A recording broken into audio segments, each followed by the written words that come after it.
Mon prêtre, bonne nuit. Je n'ai pas eu l'occasion de sortir de ma zone de confortant. Je n'avais personne qui m'a expulsé. Vous savez, Hélène, que c'est un gros problème. Nous sommes souvent privés de croissance, de maturation spirituelle, ou même de changements fondamentaux dans nos vies, parce que nous n'avons pas les bonnes personnes au bon moment. Le père Zézino a une expression d'ailleurs. Le père Zézé est l'un des hommes que j'admire le plus. Et il y a une phrase que j'ai toujours aimée. Il a dit « Pour dire le bon mot au bon moment à la bonne personne ». Et la vérité, parfois nous étions privés du changement parce que nous n'avions pas quelqu'un qui indiquait un moyen au bon moment. Alors peut-être que cela nous donne peut-être plus de temps. Nous arrivons en retard.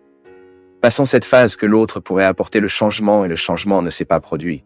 C'est comme par exemple recevoir un conseil de mariage que nous savons se tromper. Lorsque vous réalisez déjà les signes qu'il n'y a pas d'amour, qu'il y a beaucoup plus de sensations de possession, une névrose administrée, et que personne ne contribue à le clarifier dans leur tête. Et ils sont immatures. Parfois, quelqu'un manque qui à ce moment fait l'intervention. Et parfois, le moment d'intervention est douloureux pour ceux qui le font et pour ceux qui reçoivent.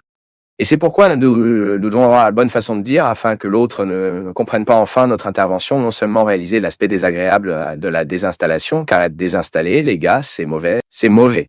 C'est comme si quelqu'un vous avait dit, regardez, nous devrons vous changer de cette pièce à une autre. Vous avez déjà cassé la valise. Tout est déjà dans les cintres. Vous vous êtes déjà habitué à ces murs. Vous avez déjà vos objets d'entrée. La première chose que vous pensez est le travail que vous devrez élever ce camp pour se déplacer ailleurs. Vous pouvez avoir une nature différente de la mienne. Par exemple, je suis trop paresseux pour imaginer ce changement. Vous pouvez être différent et penser « Oh bien, j'aime toujours changer ». Mais la désinstallation affective et émotionnelle n'est pas facile. Par exemple, lorsque nous perdons une personne, lorsque vous devez mettre fin à une relation, ou lorsque vous devez changer cette relation, ce qui ne signifie pas finir, mais signifie changer.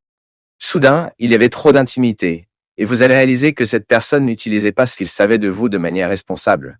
Vous deviez donc fermer un peu les portes. Cela se produit également. Ce n'est pas que vous rompez avec l'autre. Vous changez. Cela désinstalle. C'est inconfortable. Et parfois, nous n'avons pas la sagesse de comprendre le processus lui-même. Nous pensons que la souffrance d'être désinstallé sera définitive, n'est-ce pas? Ce ne sera pas définitif. Vous mettez votre main sur votre tête, la souffrance et le combat. Et vous ne le voyez que, non? Il y a une version plus tard, il y a un changement plus tard. Pensez-vous qu'il était facile pour moi et le séminaire de quitter ma structure de vie? Je le répète, peu importe à quel point c'était inconfortable. Les gars, il y a un confort que nous n'identifions qu'après nous en sortir. Un peu plus tard, vous regardez cela et parlez, mon Dieu. Aujourd'hui, nous avons enregistré un programme très spécial avec le docteur Gisela Savioli. Elle est venue parler de son nouveau livre qui parle précisément le changement des habitudes. Habitudes qui tombent malades pour les habitudes qui nous font vivre. Habitudes qui nous apportent la santé. Mais est-il facile de changer? Non, parce qu'il est inconfortable de changer. L'être humain a tendance à s'adapter même à ce qui est mauvais. Plusieurs fois dans ma vie, y compris des faits qui m'ont amené à écrire le livre qui m'a volé. Le livre qui m'a volé est une séquence d'histoires de personnes qui s'étaient habituées à l'esclavage et ont soudainement réalisé qu'ils étaient en train de mourir, non pas dans le corps, mais une mort émotionnelle. Ils perdaient leur joie, ils perdaient leur satisfaction, et soudain le livre lui-même agit comme une voix qui vient et désinstaller. J'aime toujours lire des textes qui me désinstallent, qui provoquent en moi ma capacité à penser et à réfléchir. Pas dit en passant, la religion est, non? La religion est cela. C'est une instance humaine. Car les symboles religieux sont tous humains. Bien qu'ils se réfèrent à Dieu. Ce sont des textes de réalité humaine qui nous aident à penser à nos vies. Et cette pensée, notre vie, doit être un exercice quotidien. Je ne peux pas bien vivre si je ne reflète pas la vie que je vis. C'est cette vieille histoire que j'ai racontée au début du programme. Je m'habitue à quel point j'ai trouvé peu de moi-même, et la religion vient, me place de nouveaux concepts, de nouvelles compréhensions, qui me font penser à ce que Dieu voit déjà le peu que je suis déjà. Je vais répéter cela qui semble difficile, mais ce n'est pas le case. La religion peut m'aider, du peu que je peux être, à croire en beaucoup que Dieu voit le peu que je suis déjà. Ensuite, j'ai un processus à vivre. Tout comme pour moi de devenir médecin, j'ai des étapes. Tout d'abord, j'ai besoin d'apprendre à lire et à écrire. Un médecin, un jour, avait besoin d'un... Le grand docteur, aujourd'hui, un jour, avait besoin de quelqu'un pour lui apprendre à lire et à écrire. En fait, dans cette immense émotion, qui était un grand cadeau que le programme Hulk Coldron m'a donné, un bel hommage très respectueux.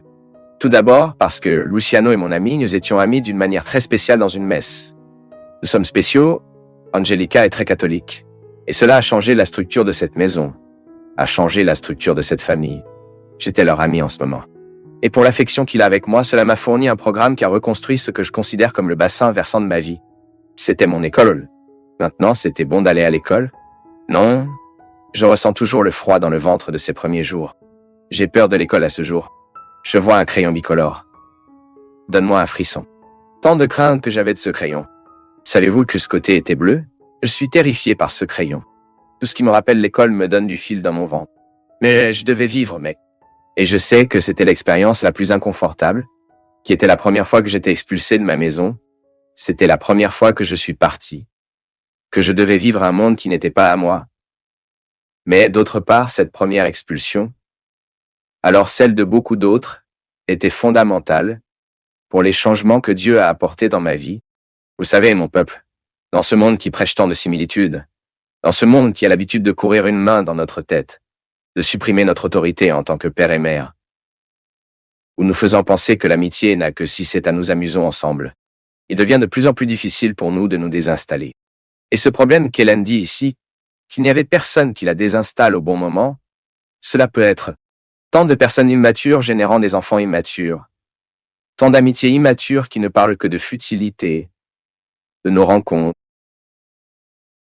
de nos diversions, des chansons que nous écoutons, toujours banales, donc peu en évoquant le plus noble, ce qui nous fait réfléchir, ou le livre que nous lisons, ou le livre que nous lisons pas. Nous sommes LRG, et c'est pourquoi nous allons enfreindre cette règle, car nous ne pouvons pas mûrir. Nous ne pouvons pas croître en vertu de cette règle. La maturation ne sera possible que pour ceux qui sont prêts à vivre l'expulsion. Permettez-vous d'être expulsé de ce que vous considérez aujourd'hui comme un logement. Ou au moins, permettez-vous de vous demander si l'endroit où vous êtes aujourd'hui est votre lieu. Ah, après, mais c'est tellement inconfortable de recommencer, alors je ne bougerai pas, non, laisse, non. Cette vie est trop précieuse, elle est unique, pour que vous passiez un papier qui ne vous convient pas. Non! Le sacrifice en vaut la peine, tant qu'il est pour faire de nous qui l'être réellement, puis chaque sacrifice. Jésus était extrêmement libérateur en son temps parce qu'il a établi un lien très direct entre le cœur humain et le cœur divin. Le cœur de Dieu, pleinement manifesté et incarné, a accueilli ceux qui ont traversé sa vie.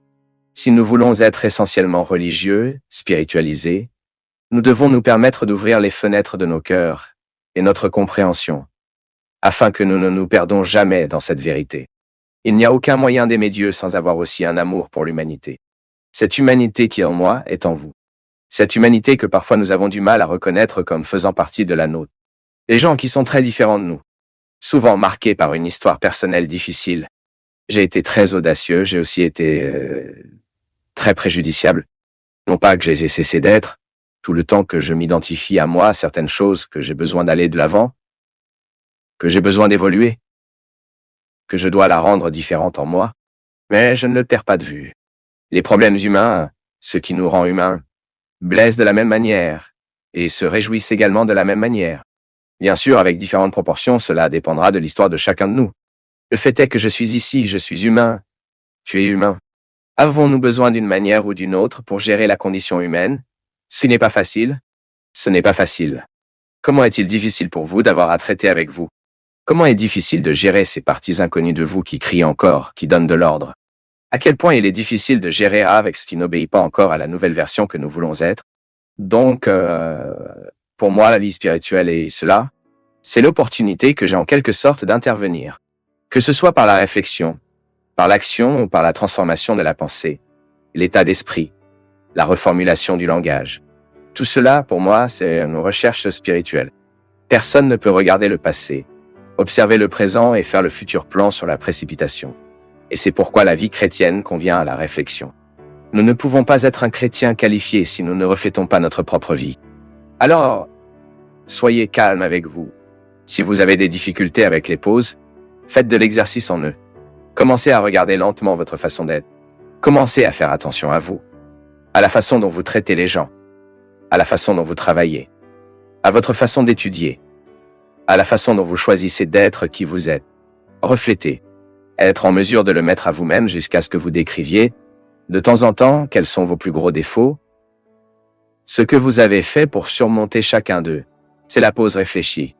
C'est le moment où vous avez la possibilité de qualifier votre vie, de faire cet exercice et de reconnaître en lui un acte religieux. C'est un rite religieux de réfléchir à la lumière de Jésus, d'avoir l'occasion d'observer. Pour commencer cette observation, modifier, grandir, avancer, aller au-delà. C'est ce que je veux pour toi. Qu'aujourd'hui, en observant votre vie, en faisant attention à la façon dont vous vivez, vous vous engagez envers vous. Parce que le premier à bénéficier de votre changement n'est pas les autres. Le premier ne sera pas les autres. Tout d'abord, pour bénéficier de tout ce que vous fournissez, changerez, soyez mieux, c'est vous-même. Parce que profondément, au fond, le plus grand réconfort que nous pouvons souhaiter dans cette vie est d'être heureux en nous-mêmes. Vous êtes satisfait, sachant que vous êtes l'être humain que vous pouvez être. Et personne ne peut arriver à cet endroit. Personne ne peut atteindre cette condition sans réfléchir. C'est pourquoi aujourd'hui je souhaite aux yeux de Jésus, en regardant dans vos yeux, il peut provoquer dans votre silence, qu'il provoque ce désir de vous regarder. Sans vos excès, voyez-vous? Sans vos mensonges. Parfois vous avez besoin de vos mensonges pour que l'autre ait mieux l'air. Dieu n'en a pas besoin.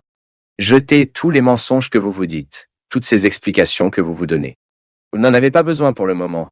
Le Dieu qui vous regarde, le Dieu qui vous trouve, rejette tout mensonge que vous vous êtes dit. C'est toi et ta vérité. C'est dans ce territoire que Dieu veut nous. Peu importe à quel point votre indigence est, peu importe à quel point vos erreurs sont, quel que soit votre passé, votre histoire, rien de tout cela ne vaut maintenant. Est-ce que tu sais pourquoi? Parce que Dieu nous voit avec les yeux futurs. Me trouver ce soir en vous trouvant, Dieu ne voit que l'avenir. N'est-ce pas merveilleux? Pensez qu'aujourd'hui, Dieu ne voit que l'avenir en vous. C'est le salut. C'est nous pour accepter que Dieu nous sauve avec son regard. Un regard qui a le pouvoir de nous rouvrir et de nous apporter une nouvelle vie. Seigneur soit avec toi. Il est entre nous. Versez votre bénédiction sur nous. Dieu Tout-Puissant, Père, Fils et Saint-Esprit. Parfois, nous avons cette impression que nous faisons pour nous. Ce n'est pas. Ou plutôt, nous avons parfois l'impression que nous faisons pour les autres, mais ce n'est pas pour nous. Remarquez vos besoins. Vous avez des besoins. Il ne sert à rien de vouloir offrir à l'autre une solution si vous ne l'avez pas essayé auparavant. Nous sommes l'endroit où j'ai besoin tout le temps des mots qui paliquent mon âme. Car très facilement j'obtiens dans les installations de l'égoïsme. Plusieurs fois, j'arrive dans les dépendances d'une vie malheureuse et malheureuse. Parfois, j'ai une énorme capacité à être mon pire ennemi. Plusieurs fois, vous étiez le pire ennemi. Votre pire ennemi. Combien de fois avez-vous eu cette illusion que d'autres pouvaient vous détruire? Non, ce n'est pas le cas. Parce que, en fin de compte, c'est vous qui accueillerez la voix ou la rejetterez. Qu'est-ce qui est dit à l'extérieur? Si vous accueillez en vous, alors vous devenez votre ennemi. Si ce qui est dit est mauvais, vous le gardez. Nous sommes souvent traumatisés parce que nous sommes des enfants. Le père, face à une difficulté que vous avez eue, vous appelle stupide. La parole de votre père est si importante pour vous que vous croyez que vous êtes stupide. Et parfois, vous passez une vie à gaspiller votre intelligence parce qu'à ce moment de la vie, vous croyez ce que votre père a dit. Vous ne pouviez pas fleurir votre intelligence parce que vous croyez que votre père a dit que vous étiez stupide et que vous êtes resté. Ça ne peut pas. Vous ne pouvez pas commettre ce crime contre vous. La voix que Shepherd est cette voix qui nous appelle à mûrir, à le fleurir tout ce qui est merveilleux en nous. Mon peuple. C'est pourquoi j'ai besoin d'avoir un ami pasteur. J'ai un berger amical qui est le pasteur Caio Fabio, qui est un homme qui participe même à ma vie, et c'est un ami pasteur. J'ai apporté à ma vie, par l'autorité spirituelle qu'il a, un homme que je connais, que j'identifie très proche de la vérité, la sagesse de Gério, et je le veux avec moi parce qu'il est mon ami, ou une personne simple dans la mienne, jour après jour, qui a des paroles prophétiques dans mon histoire, comme celle d'Ajou. Père Fabio, le Seigneur a un pouvoir de guérison. Combien de fois j'en ai-je pensé, mais sa parole hier, pour moi, a confirmé quoi d'une manière que je connais déjà? Faites attention à ce que ceux qui vous aiment vous disent.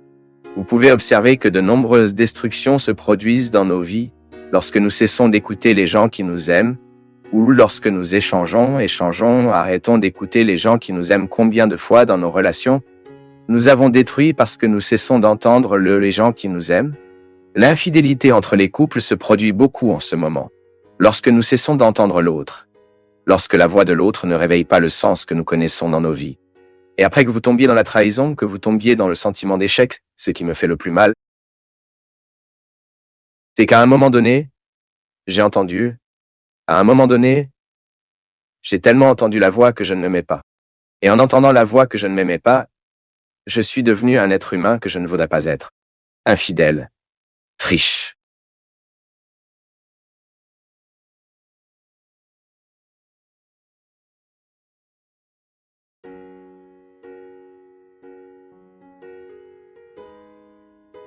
Là, à Gravata, une dame me devait particulièrement me trouver.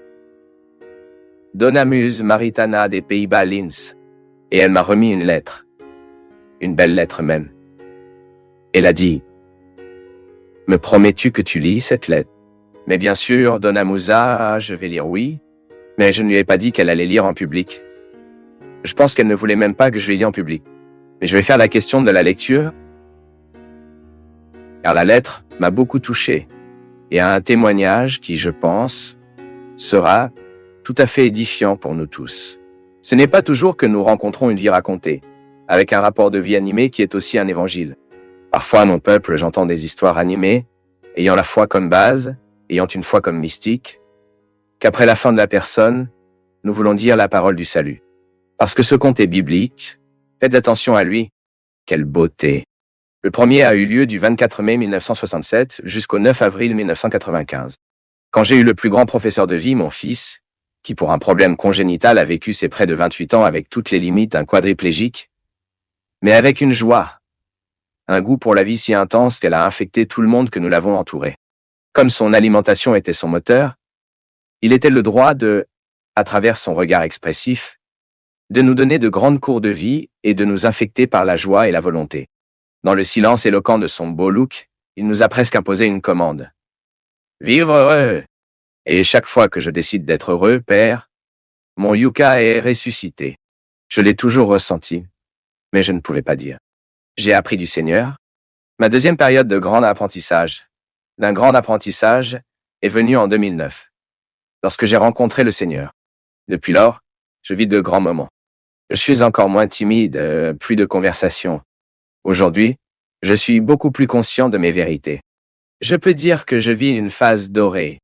À travers vos livres, vos conférences, vos chansons, le programme de direction spirituelle, tout ce qui vient du Seigneur, nous rendons la vie beaucoup plus intéressante. Il y a dans sa parole, prêtre, un charme, une poésie qui nous embrasse, nous entoure et nous relie avec le bien. Merci, Père Fabio. Le Seigneur est un être éclairé, avec respect, affection et grande émotion, Muse. Et Donna Musa, qui m'a ravi, était la dame. Merci beaucoup. Je veux dire que c'était un honneur. J'aurais aimé avoir lu cette lettre avant de vous recevoir. Cela aurait été différent, non? Nous aurions eu une bonne conversation agréable à coup sûr. Mais je profitais de cet espace qui vient aussi de la dame depuis que la dame me regarde.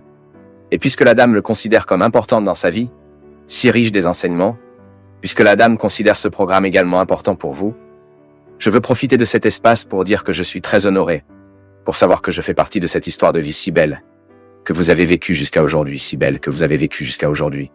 Je remercie Dieu d'avoir eu ce fils depuis 28 ans, Juka. Et la dame continue, même si elle l'a perdu, la dame continue de s'élever dans la vie quotidienne. Vous êtes très sage, Donna Muse. Nous avons l'occasion de nous ramener mutuellement, pas avec nos lamurias, pas avec nos révoltes, mais nous ramenons l'autre avec notre joie, avec notre volonté de vivre. Je crois vraiment que Donna Musa, j'ai vu de nombreuses mères qui ont perdu leurs enfants pour trouver le sens de la vie et faire quelque chose pour eux. Tout comme beaucoup de gens répondent au sens de la vie lorsqu'ils gagnent une personne. Mais il est également possible de répondre au sens de la vie lorsqu'il est perdu. C'est malheureux. C'est douloureux. Il est souffert. Mais l'apprentissage est très fructueux. Et la dame, en nous partageant, vous nous apprend à nouveau que ce n'est pas une conversation, que c'est une vérité. La vérité de la dame nous aide à créer de l'espace dans notre vérité personnelle, cet enseignement, afin que nous aussi, lorsque nous avons besoin de le vivre, nous voulons.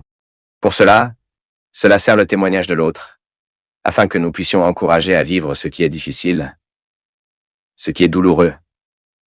Car nous savons que quelqu'un a vécu, l'a vécu et a gagné. De même, également, comme Donna Musa, comme Donna Yara, de Sianort, une dame qui pèlera avec moi 2 fois. Vivant, heureuse, drôle. Et je vois cette joie de Donna Yara, C'est peut-être qu'elle me l'a déjà dit un jour, mais je ne me souvenais plus. Elle y est toujours très heureuse dans le pèlerinage.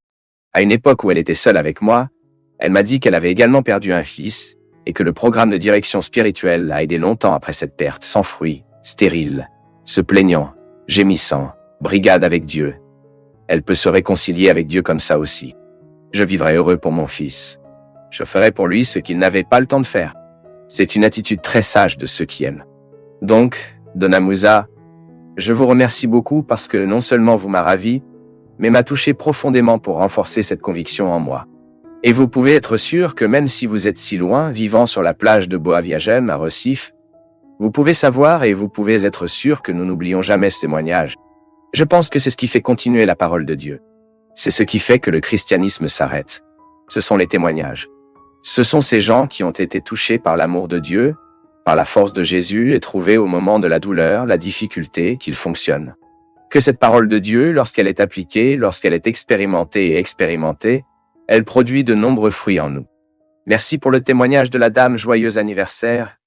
Et si Dieu le veut, nous aurons l'occasion de trouver nous plus souvent. J'ai trouvé une dame intéressante ici. Cela dépend de l'enregistrement que Dieu lira, non Maurice? S'il lira le registre civil ou le dossier religieux, ma fille, ce qui est enregistré dans le livre de la vie, c'est ce que nous avons vécu. Notre nom est important pour nous, non? Dieu nous appelle par nom, mais c'est bien plus que mon nom, Fabio. Lorsque nous disons que notre nom est écrit dans le livre de la vie, ce n'est pas seulement ce nom que vous m'avez connu, à travers le nom avec lequel je m'identifie. Mais c'est ma vie, c'est le contexte de l'identité, c'est bien plus qu'un nom, c'est l'identité qui nous enregistre dans le livre de la vie. C'est la vie que nous vivons, c'est la vie que nous avons choisie, tout ce qui faisait partie de nous, c'est enregistré progressivement. En fait, cette perspective est très intéressante, identifiant que Dieu est lire le livre de la vie. C'est une très belle métaphore pour nous aider à réaliser comment Dieu nous regarde, comment Dieu nous enregistre. Chaque jour de nos vies, tout ce que nous vivons est enregistré dans ce livre, où Dieu a la possibilité de nous rencontrer quotidiennement. Mais c'est juste un symbolisme, ne vous inquiétez pas. Ma sœur a également été baptisée avec un nom et enregistrée auprès d'un autre. Dans le baptême, elle a un nom, et dans le registre civil, on a un autre. Il n'y a pas de problème. Ce que Dieu sait et est enregistré, c'est son identité et ce qu'il sait profondément. Il n'y a pas d'erreur ici, voyez-vous? Père, regardez, cette épouse spirituelle, elle a été utilisée plusieurs fois pour comprendre le mystère qui continue avec Notre-Dame au moment de la conception de son garçon.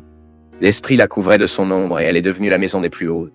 Toute l'expression qui nous aide à comprendre le mystère est la bienvenue, tant qu'elle ne banalise pas le mystère. Donc le mari spirituel, cette expression fait partie de la vie mystique.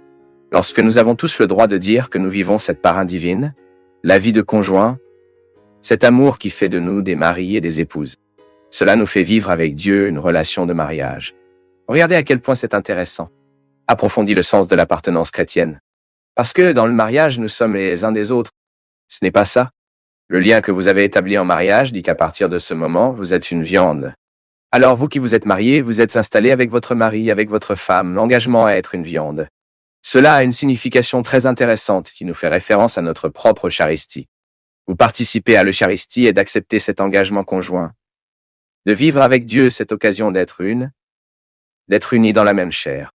Vous m'avez peut-être entendu parler. Quand je commandais, je suis également communiqué par Dieu, n'est-ce pas? Le mouvement est circulaire. C'est lui qui me donne la grâce de l'avoir en moi. Mais nous ne pouvons pas oublier qu'en faisant la navette, je retourne cet amour, lui donnant l'occasion d'être en moi. Alors je suis en lui, il est en moi. J'ai même fait une chanson il y a de nombreuses années, qui appelle « Ce que tu es belle », n'est-ce pas? Connais-tu cette chanson? Je ne me souviens pas très bien de ses paroles. Je ne sais que dans les paroles, je dis cela.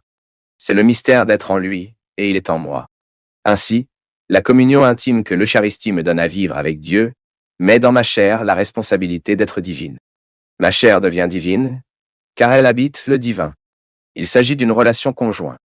Nous pouvons donc utiliser ces expressions pour identifier la communion profonde qui existait entre Marie, qui existe, à droite, car elle ne se termine pas. Cela fait partie du mystère de l'incarnation. Le mystère de l'incarnation, il continue entre nous. C'est un mystère qui ne peut pas se terminer. Il ne peut pas être embrassé. Il ne peut pas être finalisé. Bien que le Verbe, en devenant chair et mourant sur la croix, Nous avons la fin de cette présence dans le monde d'une manière humaine que Jésus. Maintenant, la ressuscité reste dans l'histoire. Voyez donc, le mystère de l'incarnation se déroule maintenant dans le mystère de la résurrection. C'est une continuité. Cela ne finira jamais. Pourquoi? Parce que ce mystère m'entoure au moment où je reçois le Christ en moi. Soit par votre parole, soit à travers l'Eucharistie. Ensuite, nous serons toujours des maris et des épouses de ce Christ. Dieu présente parmi nous, nous émouvant pour que nous puissions de plus en plus faire de notre vie un lieu de révélation. Il est toujours difficile de faire de notre histoire la continuité de l'histoire du salut. Dieu a l'occasion de continuer à agir en nous et à travers nous. Donc il utilisera ce mari spirituel de la Vierge n'est pas un problème, mais pas nous pouvons dire que cette expression épuise le sens de ce qui lui est arrivé. Tout comme nous pouvons également utiliser cette expression pour nous tous qui voulons vivre le christianisme de manière responsable.